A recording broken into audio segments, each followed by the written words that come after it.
Shalom Aleichem. This is Dinim 9. I am your host, Rabbi David Katz. Hold on 1 second. I'm going to give you guys a break this week because you've been working hard. And I'm leaving the country very soon to go see James Rogers. So I figure we're gonna do some Dinim today, but we're gonna make it a little easier. In the Talmud there's always law and legend. So we've done some pretty heavy duty law, as you guys know. And I don't know if I'm going to teach this in Waco. I had thought about it when the trip first came together. But, I mean, you guys, Jacques, you know what I'm talking about. And Justin, you know, that when these trips come together, content is the least of my worries. Right? Give me a 1 on that. Because there's plenty to talk about. James, you're giving me some feedback over here. We're getting feedback. Anyhow, so content is the least of my worries. With that said, I have more than enough to talk about. In fact, after wait, we're getting nasty feedback over here, James. After class last night at the wall, I realized the problem is not content. In fact, one could argue that. So I realized last night with the idea of content, the problem is not my content, but content. The problem is there's so much content, people haven't gotten through maybe 1% of what I've put out there on gear and Noahide stuff. So the real issue is if people just got the learning curve up. I mean, how many detractors to the book have yet to read the book, The World of the Gear? It's unacceptable. I guarantee you, if you took a poll of those against the book, you would, they're not against anything in the book. We have not had one critic on the book. I want that in quotes. We have not had on anything that we have published, produced in the name of Torah, not one critic. Not one. And I've been at this for many years now. Not one. Now, how many people haven't read the book? A lot. It's unacceptable. And what are people critiquing? Why does Rabbi Katz wear Crocs? Is he a real rabbi because of that? That's their attack. Jacques type 1. I mean, it's the most senseless attacks based on anything but the Torah here. So, you know, what's painful for me is I find really out of this world material on a daily basis. For anybody who even follows my Facebook page knows that I post, even though you might not know the Hebrew, you can imagine I'm finding out of this world stuff on a daily basis. And not everything that I find goes into a class, much to my dismay. So again, content is not the problem. It's people not getting the content. I can't expect you guys to know the content. But come on, read the book for crying out loud already. Anyhow, I'm not going to complain too much. I'm going to give you a teaching here. Again, we're going to lay off the law of Dinim a little bit, also next week, and then I'm going to leave the country. So what we're going to focus on, at least for this week and next, and maybe a little further on, I was going to give you the din aspect of tonight, which is non-Jews learning Torah. There's plenty of din on it. I was going to, like I said, give some really fantastic din on it, but I decided to give some spice before we get into the din of a non-Jew learning Torah. What do you say, Jacques? Does that sound interesting to you? Now, what is this? Is there more here than I thought? 1 second. Where is this? It's one thing. That's right. Okay. Hold on. Yeah, we might not get through all this. This is the longer piece than I remembered. This might go into next week. All right, let's do it. You're about to learn something very amazing, guys. Do you guys believe me? You got to believe me to go forward. That's like a really dodgy thing to say, isn't it? If you believe me, it's true. Now, this is a very special project here. This is the Chidushi Hagrach v'Hagriz al Hashas. Jacques, what is the Grach and the Griz? Hagon, Rebbe Chaim, and Hagon, Rebbe, I think it's Yitzchak or Yaakov? Yitzchak Zev. I forget his first name. It's the Griz, the Brisker Rav. I gotta look up his first name. It's pretty pathetic. I don't know his name. Let me look it up. I don't want to sound stupid. No one calls him by his first name. They call him the Griz. The question is, what does the Yud stand for? Hold on. His name is. Hold on.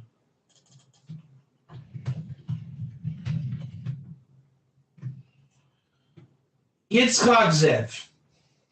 That's what I thought. Yitzchak Zev. Anybody wants to read while I'm teaching? Here's the always trusted Wikipedia. He's the Brisker Rav, the son of Rav Chaim of Brisk, who was the son of the Beis Halevi, which became the Brisker dynasty. Brisk is the name of the city where they were rabbis. The family name is Soloveitchik, and some of you may know or not know that I have been commissioned by the Griz's, what do you call him? I guess great nephew? Is that what it is? Rav Moshe Soloveitchik, to translate the Ger Torah of Rav Moshe's father, Rav Aaron Soloveitchik. Let me just tell you how it works, the Soloveitchiks, okay? See if I can remember. It's always complicated. There was somebody named the Beis Halevi. He was a Levite. And they were Mishpacha, family from Chaim Volozhin, who was the student of the Vilna Gaon, and they started the modern yeshiva movement. So the Beis Halevi, I think he was the first one to move to Brisk, somewhere in Europe. And he, everybody says they're the essence of something, but all Talmudics today is in the school of the Brisker method, the Brisker derech, the way the Briskers learn Torah, Talmud particularly. And it's supposed to be the way the Vilna Gaon learned. So the Beis Halevi, the house of Levi, his son was Rav Chaim Brisker, Rav Chaim of Brisk. He was the Rav of the town, and then he had a son named Yitzchak Zev, and the acronym is the Griz, Griz. The Griz had a brother, I believe, named Moshe. The Griz and his children and their children became Rosh Yeshivas of the Brisker schools that are in Israel even today. It's not as strong as it used to be because you got to be on the level to do it and teach it. Rav Moshe, if I'm wrong on these details, pardon me, it's always confusing, but I think Rav Moshe had like 3 sons at least, or total, I got to check that. Rav Shmuel, the Rav, and Rav Aaron. The Rav is the famous Rosh Yeshiva of Yeshiva University. They call him the Rav, one of those famous rabbis of the modern era. That became the modern Orthodox movement. Rav Shmuel didn't do as much as the brothers.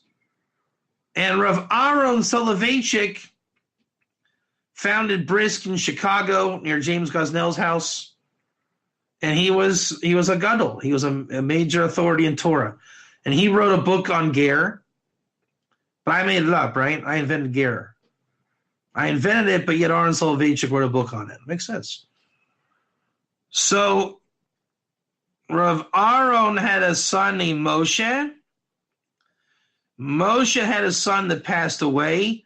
And the ger book is written in the memory of Rav Moshe's son who was nifter.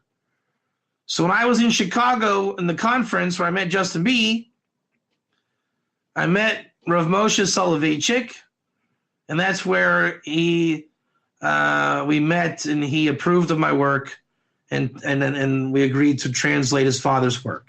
Type 1 if you're with me. Pretty interesting story, isn't it? It's amazing how some things don't make the Facebook circuits, right? Yeah, I made up the whole thing. That's kind of an ironic twist of fate. Who's this? Aaron, good to see you. God willing, the publication that comes out in the Soloveitchik name will help change things. I mean, I don't know how much more clear I need to be that this is not my invention, this thing. It's always existed. How much more clear does a person need to be? I don't know how else to say it. You say, well, I never heard of that. Well, you're looking in English, and you're looking on Facebook. Try learning Hebrew and try looking in deep academia of Torah history, and you'll find it. Well, how come my rabbi never said it? Ask your rabbi why he chooses to learn in English. I don't know. Anyhow, so we're going to, this sefer I have here now is the Chidushei Hagrach. This is the Insights, the Torah Novelli of Rav Chaim of Brisk, the Grisa's father, which is all in the school of the Brisker Derech. This is like Brisker style Torah. And Brisk learning is like the Harvard of Talmudics, which they also don't tell you that on Facebook. Yeah. So why, if Rabbi Katz is teaching the Harvard of Talmudics, why is he on Facebook? Because the ger are there, number one. Number two, it's, Brisk is very down to earth. When I talked to Rav Moshe on the phone, I said, how do we get people to learn this particular Rambam of ger correctly? And he said, no, you're not looking at it right. I said, well, how am I looking at it wrong? He said, because a Brisker, he doesn't care what other people think. So I know it's kind of like Luke Skywalker becoming a Jedi. When I stop caring what other people think, that's when I'll become a real Brisker. So that is it. And it's just my biggest fault that I don't take that enough to heart. But they probably got used to it, from the ridiculous fights that go on in halacha. And I asked Rav Moshe, your father's sefer was immaculate, so what's the problem? He said, my father asked himself that question all the time. When did Lamdis stop becoming halacha? Meaning, when did the real learning ever stop becoming the authority? It's insane, is it not? But that's where we're at. And that's why you don't hear of ger, because people that know what it is, they've learned not to vocalize it or you get clopped. Well, like my wrestling coach used to say, I guess I'm hard-headed more than most. And what other people would say, I guess you like getting clopped. And I guess I have a hard time arguing with that because I seem to get clopped a lot. And it doesn't seem to work for the opposition's camp. So I guess there's something to it. All right, let's go. We're reading the Chidushei Hagrach. He's got really nice Torah in it, obviously. It's Brisker Torah. And it's written on the Talmud. I mean, there's a whole book of stuff. I mean, we could choose literally anything in the theoretical realm. It's not so much particular to the Noahide world, but it's really amazing stuff. That's what makes Brisk Torah so special. And it emphasizes the concept of svara. Remember, you guys remember what svara is? The deep logical meaning behind laws. And that's what we're going to get into today. So I'm not claiming this is going to be a fun class because we got a lot of text to get through. Next class, hopefully, will be a little bit better. This one might be good in the end. We'll see. I'm not trying to be too impressive here today. because the Brisker is the impressive one here. And I want to be able to give you guys that experience, ease the load going into Texas because you guys worked hard for 8 weeks. And we could have stacked up the Dinim today regular, but I decided to at least give you insight of this. And it really is great Noahide Torah if we can get to the crux of it through the language. All right, so you guys with me on this? Any twos or are we all ones here? Where are we at? All right. All right, so this book, it's 495. That's just like the Mishnah number. And it's on, this is for whatever reason, it's page 257. And the Brisker Rav says like this, he's basing it on the Rambam, which comes from the Talmud, meaning the Rambam is deriving from the Talmud law, and the Brisker Rav is going into those matters. Let's go. Kayim Avraham Avinu Kol HaTorah Kula. Who knows what I just said? Abraham, our father, kept the entire Torah. You guys ever hear that before? Abraham kept the entire Torah. Afilu Eruv Tavshilin. Even the rabbinic enactments concerning the holidays. The Hikshu. Who is this? I think it's saying in the Kasha. Remember, guys, remember what Kasha is? The challenge is from what's written, Eruv Tavshilin, the Nakat Yoiter Meshadi Ve'Seifrin. Why did the rabbis, in proving this point with Abraham, choose Eruv Tavshilin when there's a lot of other rabbinic laws they could have chosen? Abraham put his right shoe on first. My answer is probably because it will sound too much like a joke. Why did Abraham put his right shoe on first? It's like dying to be a yeshiva's joke. I'm not really saying that, but it would sound like a joke. But it's not a joke. It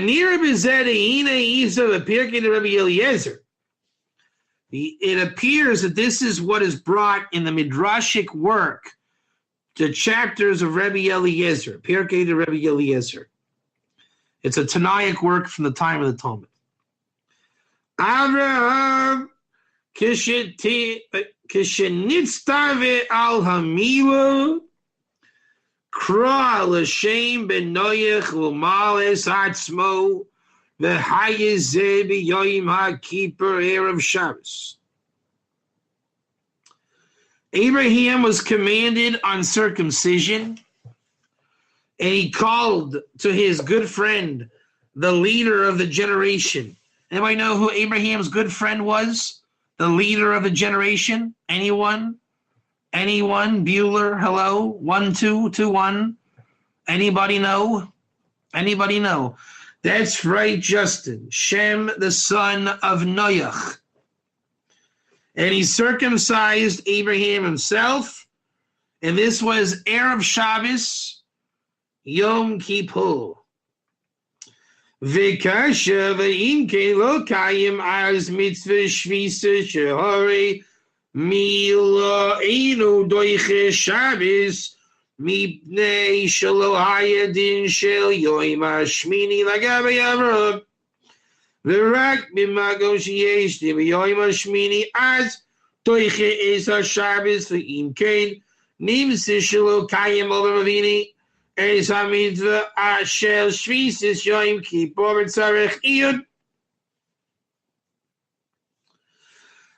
question is, if this is so, what does it mean if this is so? Everybody say, come on, what does it mean if this is so? What is this in regard to if this is so? Everyone should type the whole answer. What is the implication of the phraseology if this is so? If what is so? If what is so? No, no, no. You ready for the answer? If Abraham circumcised himself with Shem, Erev Shabbos, Erev Yom Kippur, That's what it means if this is so.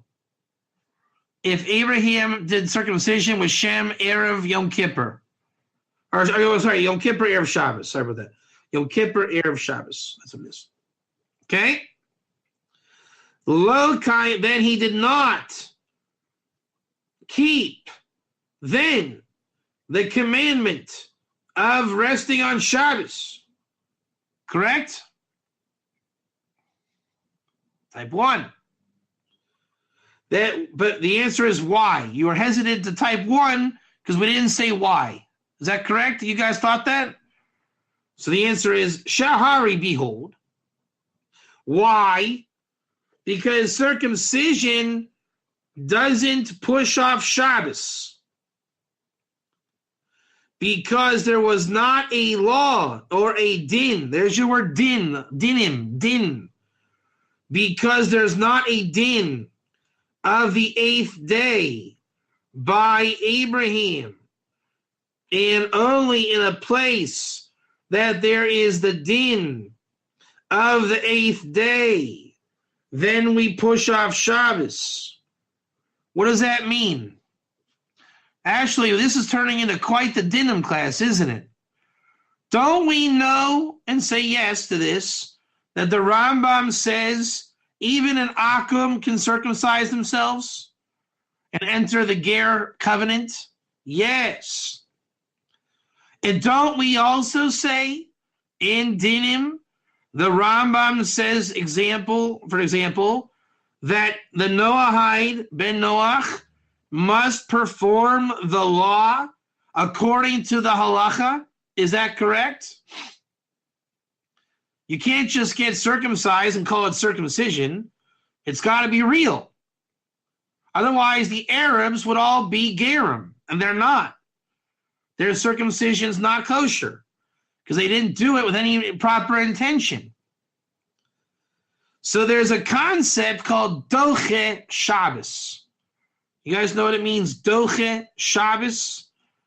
Doche means to push off.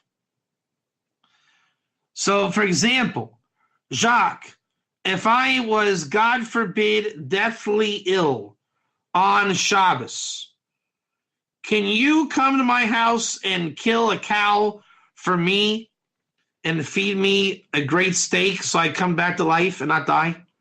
Can you do that? If you were a Jew, or whatever Jew, or whatever you want to fill the analogy, why, Jacques, why are you not breaking Shabbos? Why are you not breaking Shabbos? Because say it properly, guys. Saving a life is Doche Shabbos. Everyone should say that in your area right now. Saving a life on Shabbos is Doche Shabbos. Doche again means pushing off. When you save a life, you push out Shabbos. There's no Shabbos. It's called Saturday. I.e., Jacques, are you allowed to save a life on Saturday in Jewish law? The answer is yes. It's no longer called Shabbos. So does that mean that you're allowed to live on Saturday until next week? That's a question. Jacques is saving my life, blah, blah, blah. Is it Saturday until next week? No. No. The law is you push off Shabbos the most minimal way possible. For example, hello, Edo, good to see you. Jacques, somebody was deathly ill on Shabbos, okay? For all intents and purposes, you're a Jew in this discussion. Jacques, the person's got to go to the hospital. Type 1, Jacques. Jacques, how are you going to get them to the hospital? They got to go. There's no question. They have to go to the hospital. It's known. Oh, really, Jacques? You're going to drive? Really? Because guess what? The ambulance driver is probably not a Jew. And why would you not call the ambulance to drive the patient so that you don't have to break Shabbos and you can just ride in the back and it's a lesser crime. You chop? Here's another example. Jacques, you made for the deathly ill guy a steak. Remember that? You shechted the cow and you made a steak, type 1.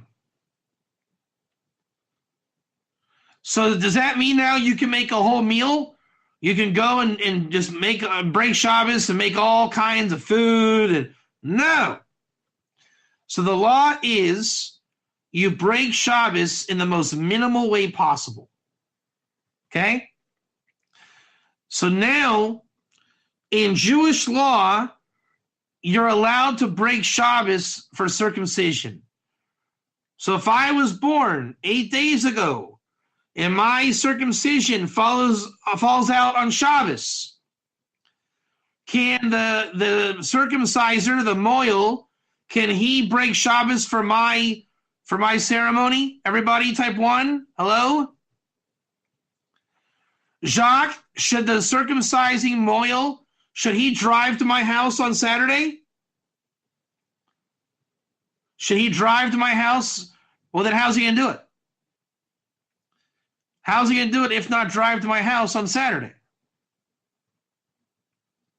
He's going to spend the night or walk. That's right. So whatever that guy needs, we're allowed to break Shabbos, but it's got to be minimal, like really minimal. So the question, the kasha smuya, the hidden question of the Briskers, it's not a jailbreak, absolutely. Was Abraham's circumcision allowed to break Shabbos? Because we know that Abraham's breaking Shabbos because he got a bris milah going into Shabbos. Could Abraham break Shabbos? The answer is no. Ladies and gentlemen, you were not paying attention, Jacques. You're trying to tell me that on Abraham's 8th day circumcision, he can break Shabbos.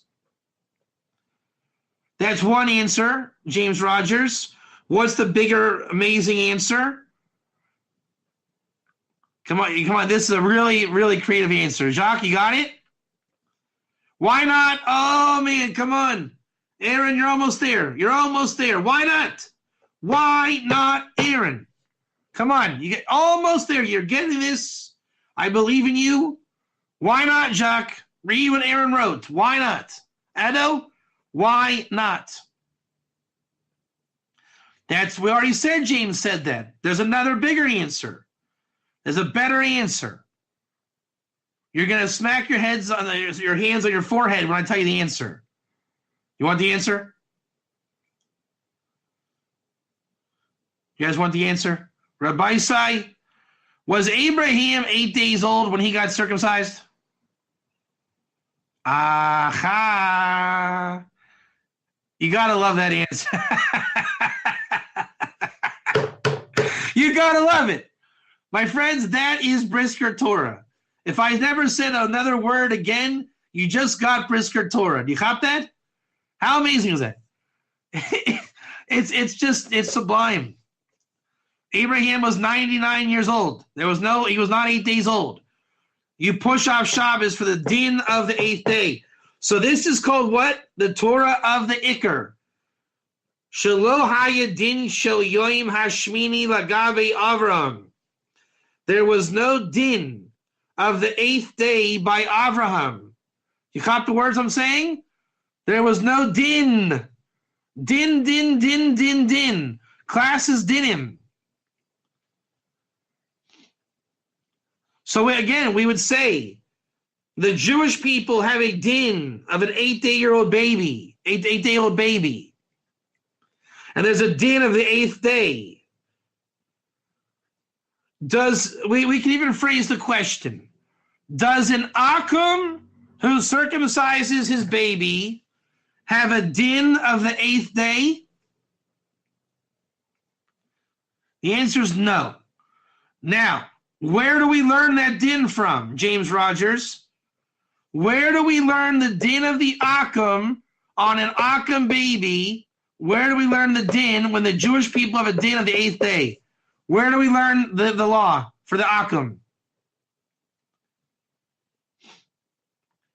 Ger Torah. Abraham was a Ger. Ger Torah. This is turning into a nice learning piece, isn't it? You see how tight the puzzle pieces are? Very, very, very tight. The premise of Ger Torah, of Dinim, is it's got to be airtight. You see this? And Brisker Torah in particular, airtight. And it supposes that the Torah is true. Do you see that message coming through? It really makes the Torah the Iker, meaning that the Torah things that we hear in little parables and sound bites on Facebook, the Brisker Torah believes in the Torah. That Abraham getting circumcised was what's called Midrash Halacha. It's a din. Abraham wasn't circumcising as some kind of like promotional video, you know? My name is Abraham, and I'm believing in the laws of the Jewish people, blah, blah, blah. Abraham, whatever he did, it was from the din of the Torah. It wasn't because he was on a self-righteous mission. V'rak b'makom sheyesh din b'yom hashmini az doich es Shabbos. The only person that is doich Shabbos, pushing off Shabbos, aside from the fact if you want to say you keep Shabbos, I'm not concerned about a Ger Shabbat right now. That's not my issue. I want to know if you have an 8th day.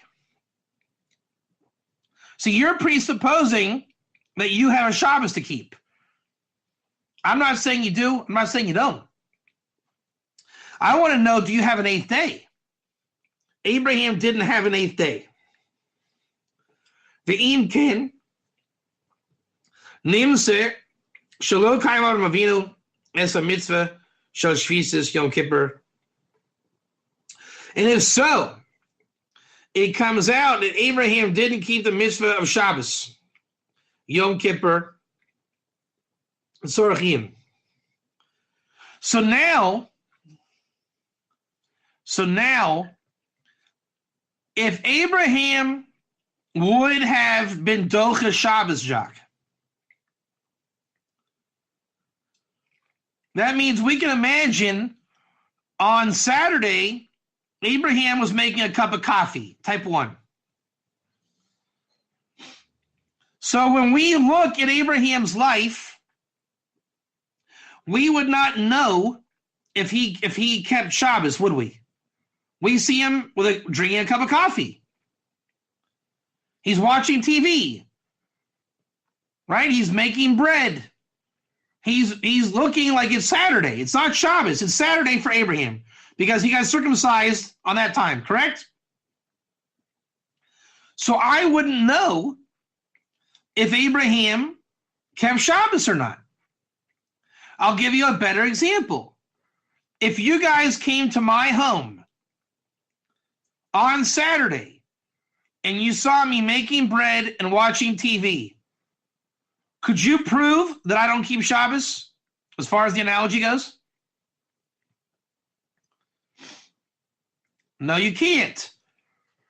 Because maybe my son had a bris, a circumcision.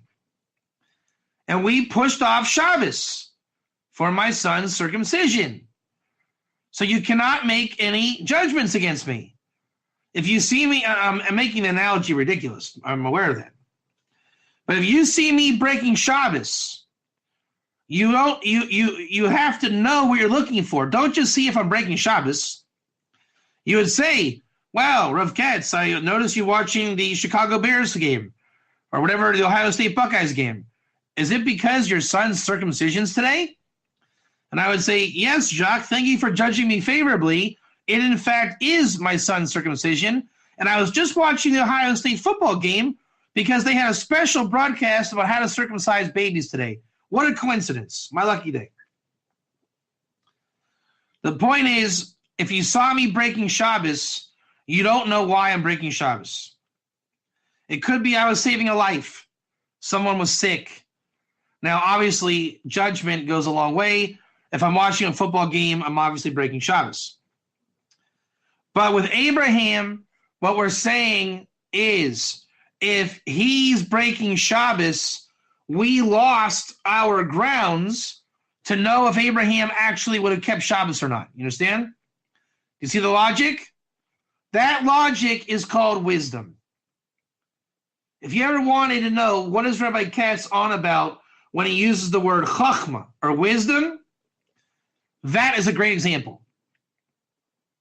Do you see how you got to go the extra mile to get the wisdom? You got to work just a little harder to get the wisdom. Abraham broke Shabbos. Therefore, I cannot ascertain if he had ever kept Shabbos. You follow? This is all part of the Havamina. We're setting up the Makshava, the thought. I would have thought. Now, the Brisker says that this entire construct is not even true. Everything I said is false. You guys know why? Everything is false.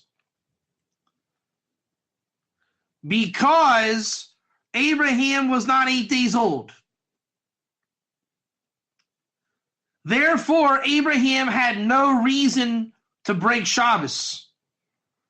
Because there's no Shabbos to push out.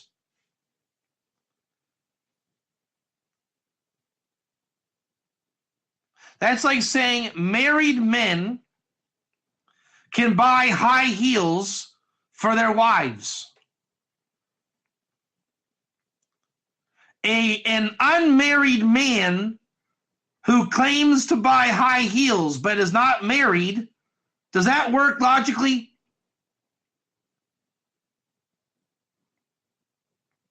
One or two, everybody. A married man could buy high heels for his wife. She says, honey, can you go to the store, get me my favorite shoes? But an unmarried man loses that merit. Correct, Jacques? Justin B? They lose that right. That's now called a perversion. It's called a perversion. Now, Abraham lost that right of Shabbos, of pushing it off. And then we say Abraham did not keep the mitzvah of Shabbos. Why? Who can tell me why do we know through an inference, which in Hebrew is called a diuk, how do we know Abraham didn't keep Shabbos?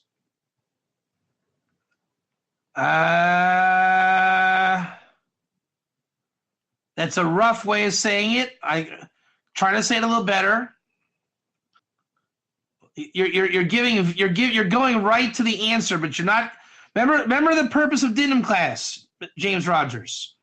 Remember why we're here. The svara of the Dinim. Do not ever lose sight of that.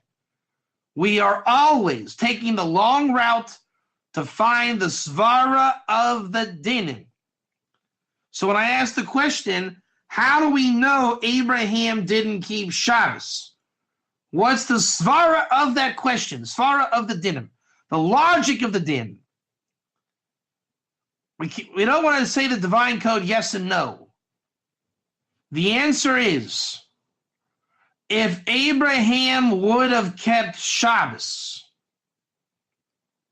then God would not have commanded the circumcision to fall out on Shabbos. You follow? Meaning God wouldn't have asked Abraham to sin. because of the timing, the circumcision fell out on Shabbos. Now, for a Jew, it wouldn't have been a problem. Why? Jacques, why would it not have been a problem for a Jew? Edo? Anybody? Yes. The circumcision would have been pushed off. Jewish law. Exactly. For Abraham, there was nothing to push off. So by definition, he's going to break Shabbos. Okay. Now, the Brisker Rav says, Tzorach Iyun. You know what Tzorach Iyun means? This requires further in-depth analysis. Meaning it's such a great question. Really, what is the inyan, or the issue of Abraham's circumcision, and Shem, and B'nai Noach, and Jews, and Eighth Day, and Shabbos, and Rabbinics? He says, this is the world we're discussing. Now we got to really discuss it. James Gosnell, you just came into class, and we're doing the Brisker Torah on Abraham's circumcision, and it's based on Dinim. James Gosnell, along with everybody else, can you guys understand now and appreciate why Brisker Torah is fantastic when it comes to the concept of Dinim, i.e. of Ger in Dinim? Can you get a sense for that? The entire construct that we built here was predicated on only the concept of din. Jacques, you see that? The entire question and the answers and the thoughts was on the din. He's saying to himself, what is the din of Abraham's circumcision? And he meditated on it, and he pulled the Midrash in with Shem. And when you take Torah seriously, on Dinim, you end up getting a fantastic question. And he's asking, what's the svara of the din? What's the logic of God commanding Abraham circumcision? Meaning he's not taking it as a fairy tale. He really believes that God commanded Abraham to circumcise, not at 8 days, and that Abraham actually believed it and took it on board and did it, and it produced a din. So here's a trick question. Why are we to believe this story of Abraham as opposed to calling it a nice midrash? Why does this matter? Who cares? Isn't this just a nice midrash? It's a lovely story, and we'll go on Facebook and say Abraham had faith, and we should all be like Abraham. And faith is when God tells you to do something hard and you do it. Why is this all bogus? This is the fight that I fight every day. When you guys see me fighting, it's this. What's the fight? Why am I so upset over this? Why can't we just say it's a nice story, leave me alone, charge $20 for admission, and teach Emunah? Abraham was a really great guy. He believed in God. That's right. But go one step deeper, James. You got it, and you do got it, but think about what you're saying. James, is that a true statement you said? Type 1 quickly. And you're saying, James, it's true for us? Is that true? Was it true for Abraham? Now there's the answer. It was true for Abraham. Can we say it was history? History made it part of Abraham's current world? No, that's obvious. Yes. Abraham had a reason to follow Dinim. Remember, Abraham was a person too. He was a ger in a world of Dinim, and he was trying to do the will of God according to Dinim and Torah. You see my point? We view Abraham, Isaac, and Jacob as a mythology. They were alive in a world with God where 7 laws and Dinim were what they were striving to do. You got this? So when God said, Abraham, do this, Abraham has to ask himself a question. What is the din? He has to. It's incumbent on him. If I was a prophet right now, telling all of you guys like Naaman, dunk in the Jordan River, you would have some serious questions, wouldn't you? If I was Elisha the prophet, you would have to really consider what to do, correct?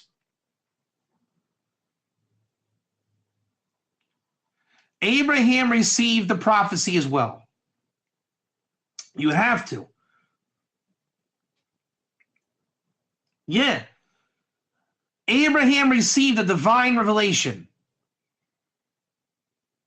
He had to know the din. Even Naaman himself. When Elisha got the prophecy from God, you see the story of Naaman. They didn't just go into Jordan and say, hey, it's great to be mythological characters in the Tanakh. There was a din. They had to know the din, what to do. God is not new or outdated. Abraham had to follow the dinim. Are you guys with me or not with me? It is as real then as today. 100%. 100%. Yes.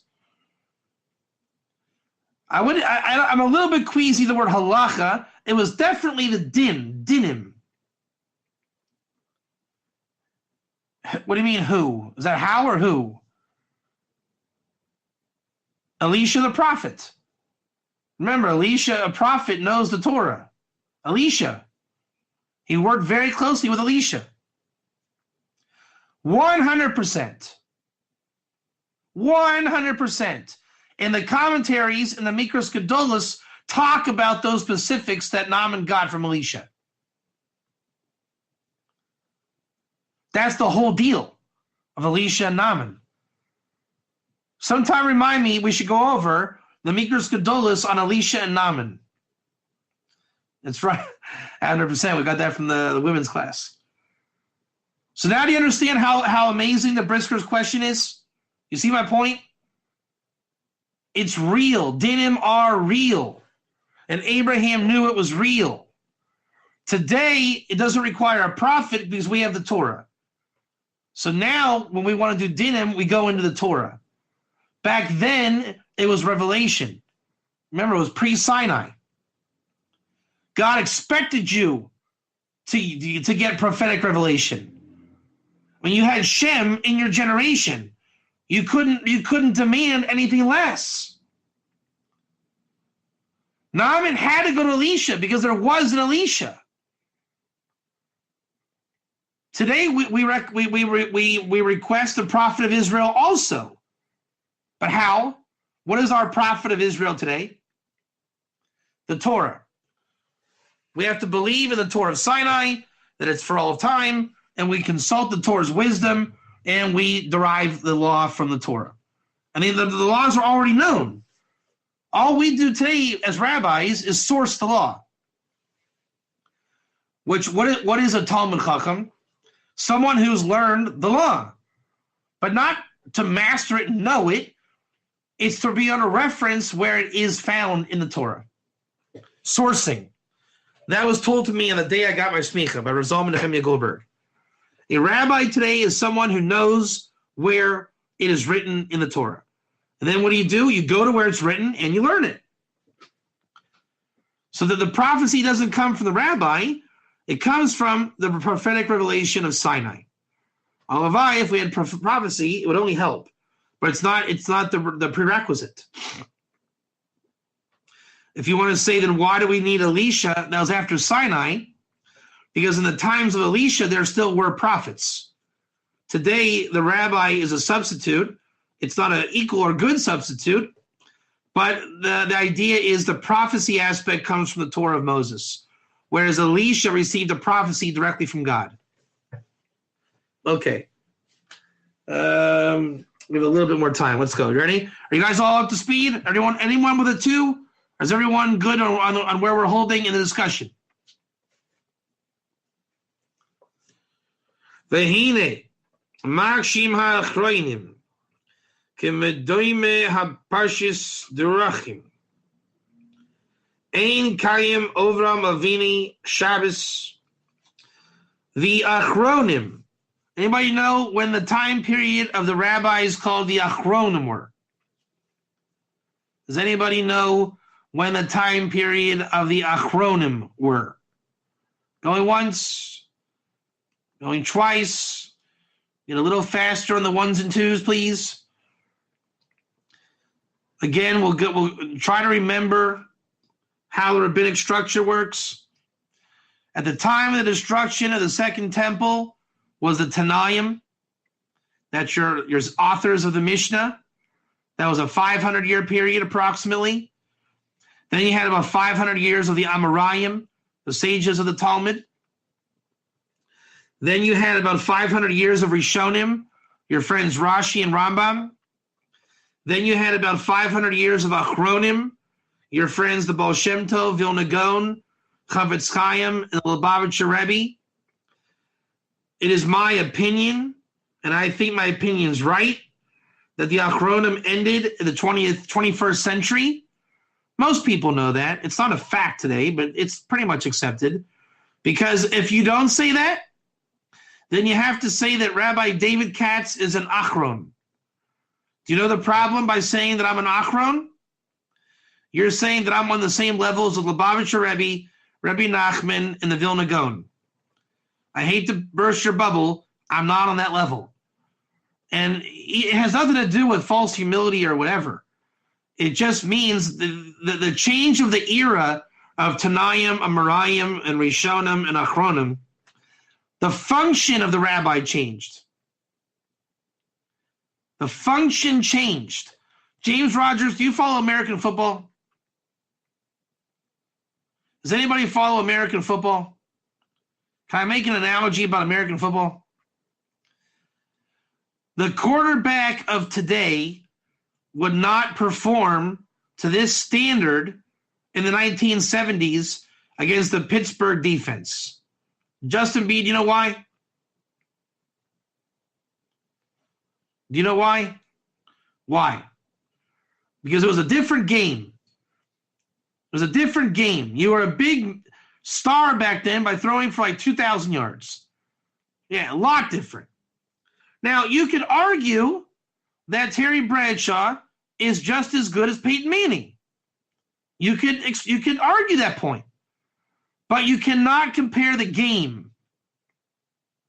Therefore, you cannot judge Terry Bradshaw by not having Peyton Manning's statistics. So the Tanaim, those rabbis had a job in a game differently than the Amoraim. Exactly. Very good, James. The Rishonim, Rashi was bad. Do you realize the difference between me and Rashi? Let me paint this picture for you. Rashi was battling the first Crusaders. Do you really think that where I'm at right now, I am battling people like Crusaders? ISIS wears Nikes. You cannot call ISIS Crusaders. They wear Nikes and drive Toyota trucks. The Crusaders were something a little different. Rashi's Torah was dedicated to preserving Jerusalem against the fall of the first Crusades. My biggest challenge is if I'm eating Arby's or McDonald's in this generation. Pretty pathetic. Pretty pathetic. Or, watch Saved by the Bell or Beverly Hills 90210. Not exactly the same generation. Even if you want to say that's a secular thing I just said, well, back in Rashi's time, even the secular was dealing with the Crusaders.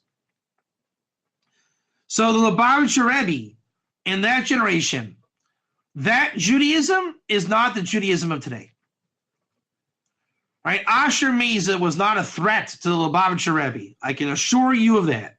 I can really assure you of that. Whatever opponents he had, it was not Jorge Mesa. The threats of today's rabbis are different than all of the preceding ones. Our threat today is secularism, intermarriage, bittul Torah. It's a different animal. Therefore, my job as a rabbi has changed. Bar mitzvah, exactly. My job today as a rabbi, and I am not an Achron. If I was an Achron, I would have been, the time of the Lubavitcher Rebbe at least. Our generation is to learn the Torah, learn the Torah written by people like the Rebbe and Rashi and Rabbi Akiva, and be able to source it and prove that bar mitzvahs are a false idea, witchcraft, and not conducive to modern Judaism. Justin B. Type 1. All right, so again, the Brisker is saying that the Achronim have a question. And again, who are the Achronim? He's talking about rabbis of the previous 500 years. That Abraham did not keep Shabbos. Hayalo din ben Noach. What was the din of Abraham? Based on the fact that he did not keep Shabbos. Who knows it? Going once. Going twice. I'll say it in real slow Hebrew. Ready? Haya lo din ben Noach. Anyone know? Haya lo din ben Noach.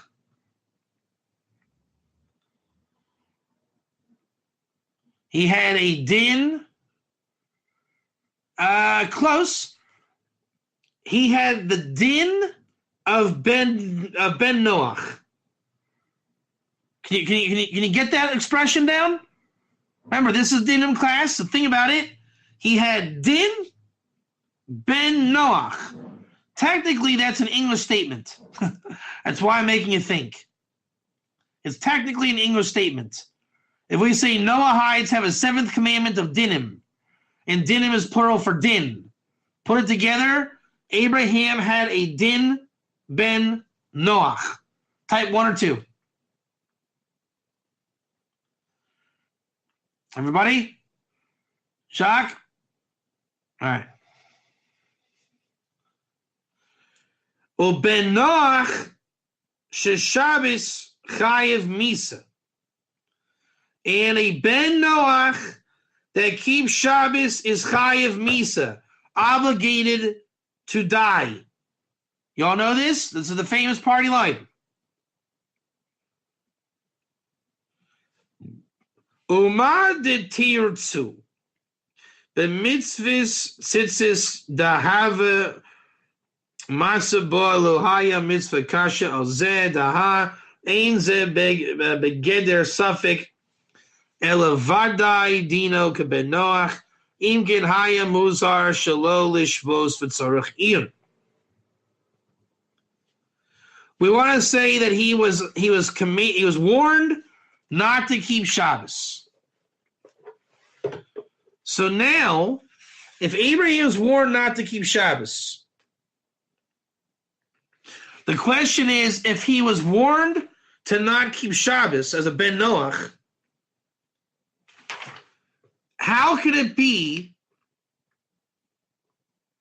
that God gave the commandment of circumcision that is related to Shabbos? So just strengthening the question. We're going to stop there. And next week, we're going to finish the Brisker piece on the next 2 paragraphs. Okay? How do you guys feel about today? Do we set it up sufficiently? It is Dinim. I actually told a bit of a story. I thought we weren't going to do Dinim, but I realized that this is Dinim. I wanted to show the idea about keeping Shabbos and learning Torah for a non-Jew, but I didn't realize the language of the Brisker Rav is din-based. I just didn't make that connection. That's right. Dinim is everywhere. That's the lesson learned, 100%. Dinim is everywhere. And I really didn't have that in mind. I wanted to do this piece. I knew it was applicable, but it turned out better than I thought. Okay, so do you guys see the question going in? Abraham is a ben Noach. He has a certain set of dinim, and we want to know, can a ben Noach keep Shabbos and learn Torah? This is a reference to the Rambam, Hilchos Melachim, 10.9 and 10.10. That's all for this week. Stick around in another half hour or so. We'll have a new class, the Hashkafa Shmooze. So either stay here, come back. It'll be a good new class we're doing, an introduction to Judaism, to start to understand a lot of these vernacular terms that are going around, and that people can get proficient in knowing what's what and who's who. That way people are not so lost in the discussions. Thank you.